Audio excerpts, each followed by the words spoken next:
HTML code में PHP code को कैसे लागू किया जाए, उस पर यह एक छोटा ट्यूटोरियल है। यह अनेक स्थानों पर अति उपयोगी है। उदाहरणस्वरूप, यदि मुझे PHP टैग्स बनाने हैं और अपना नाम यहाँ एको करना है, इसे संचालन करने पर चलिए इस फाइल पर क्लिक करते हैं। हमें केवल एलेक्स मिला। अब उदाहरणस्वरूप मैं इसके अंदर HTML लागू कर सकता हूँ और एलेक्स को थोड़ा स्पष्ट करने के लिए इसे यहाँ एको करता हूँ। किंतु मैं क्या कर सकता हूँ कि मैं दूसरे प्रकार से इसे स्विच कर सकता हूँ। चलिए पुनः शुरू करें। एक HTML पेज बनाएं। मैं इस उदाहरण का उपयोग करने जा रहा हूँ। मैं एक PHP और एक टैग यहाँ पर शुरू करूँगा। मैं एलेक्स को एको करता हूँ और फिर PHP टैग से बाहर आता हूँ और बोल्ड यहाँ पर लिखता हूँ और PHP एंड टैग के बाद यहाँ बोल्ड लिखता हूँ और यह हमें समान उत्तर देता है। कुछ भी नहीं बदला, यद्यपि मैंने पेज रिफ्रेश किया है।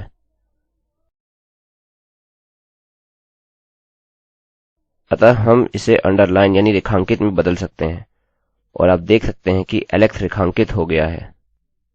अतः हम दोनों तरह से कर सकते हैं। यह आप पर निर्भर करता है कि HTML कोड को एको के अंदर प्रयोग करना है या नहीं।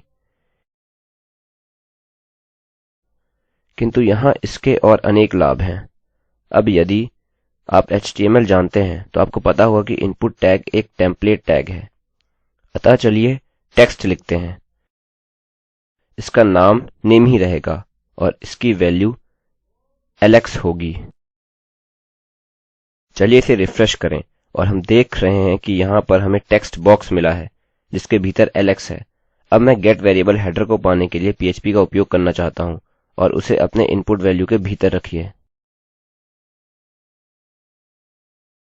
अब यह सचमुच में कुछ परिस्थितियों में लाभदायक है, जैसे फॉर्म भरे जाने में और एरर देखने में, जहां आप चाहते हैं कि दर्ज वेरिएबल्स प्रत्येक टेक्स्ट बॉक्स के मान के भीतर ही रहे। यदि आपने गेट ट्यूटोरियल पहले से नहीं देखा है तो आप यह सुनिश्चित कर लें कि उसे देखेंगे।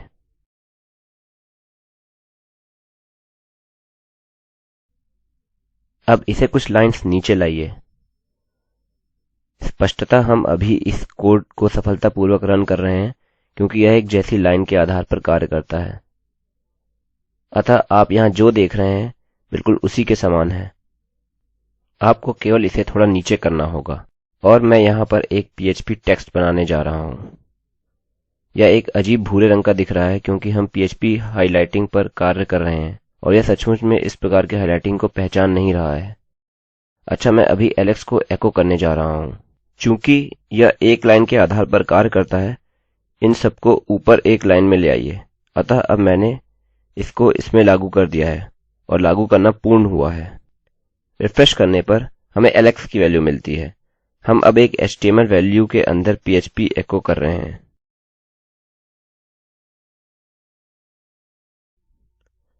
अतः यहाँ हम PHP कोड को अपने वैल्यू के भीतर उपयोग कर रहे हैं।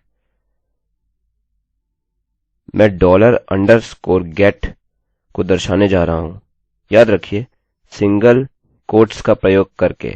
मैं नेम लिखने जा रहा हूँ और फिर रिफ्रेश। कुछ नहीं हुआ। अतः name is equal to Alex type करें, जो हमें इसके भीतर एलेक्स देता है। Name is equal to Kyle type करें, यह हमें इसके भीतर काइल देता है। मूलतः आप जो चाहें वो PHP कोड इसमें लागू कर सकते हैं।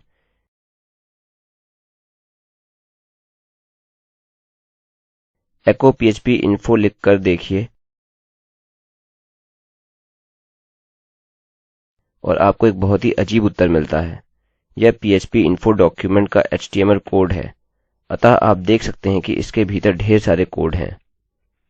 यहाँ हम केवल PHP इस्तेमाल कर रहे हैं। केवल एक चीज़ है जिसकी आपको फिक्र करने की आवश्यकता है, उसके बारे में आपको सतर्क किया जा रहा है। वह हैं आपके सिंगल और डबल कोट्स। अतः यह PHP कोड को HTML कोड में लागू करने के लिए बुनियादी ट्यूटोरियल था। मैं आशा करता हूँ कि यह लाभदायक था। मैं रवि कुमार IIT बॉम्बे की ओर से अब आपसे विदा लेता हूँ। धन्यवाद।